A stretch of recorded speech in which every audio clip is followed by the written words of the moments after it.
sitevoyance.com, le site de voyance qui vous aide à regarder vers l'avenir sereinement, présente. Sud Radio, c'est votre avenir, le sujet du jour. Alexandre, vous allez nous donner vos conseils pour mieux gérer notre motivation. On en a besoin, c'est vrai que c'est pas facile à gérer. Oui, effectivement, Tréna, gérer sa motivation ne relève pas seulement d'une discipline, mais de certaines habitudes à adopter tout en restant axé à un objectif. Alors, quelques conseils sont nécessaires à mettre en pratique afin de mieux gérer sa motivation. Dans un premier temps, il faut trouver un objectif à réaliser, quel que soit l'objectif, même le plus facile. L'inspiration est l'un des meilleurs outils pour entretenir votre motivation.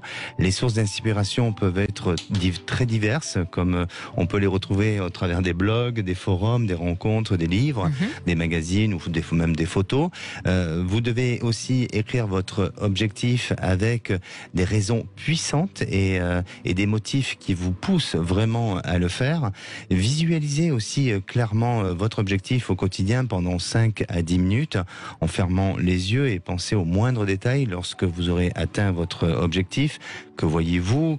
Qu'entendez-vous? Que ressentez-vous? Et alors je vous ai vu fermer les yeux. Vous avez dit 5 à 10 minutes, donc je peux pas. Oui, bon, on y reviendra dans 5 minutes. Enregistrez aussi vos progrès pour chacun de vos objectifs en créant un petit tableau et suivez l'évolution de ces progrès-là. Retenez votre enthousiasme, ça c'est très important parce que parfois quand on a une idée ou une motivation première, on part très vite dans un enthousiasme et tout ça, et puis il y a un coup de souffle qui revient et on se démotive très vite. Alors il vaut mieux y aller doucement, ne pas trop s'emballer. C'est pas facile ça. Voilà, et puis faire évoluer cet enthousiasme au fur et à mesure. On a tendance à croire que plus on va s'emballer, plus on va y croire, plus on va s'emballer et vice versa.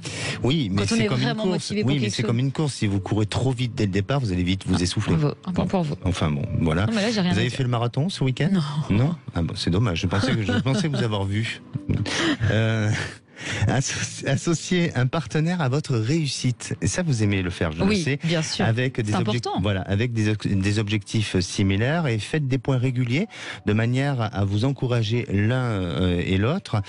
Pour les grands objectifs, fixez-vous des mini-objectifs parce que vous savez très bien, on ne mange pas un éléphant en une seule bouchée. Je connaissais pas. Non, moi non plus. Oui, je sais pas, ça me vient.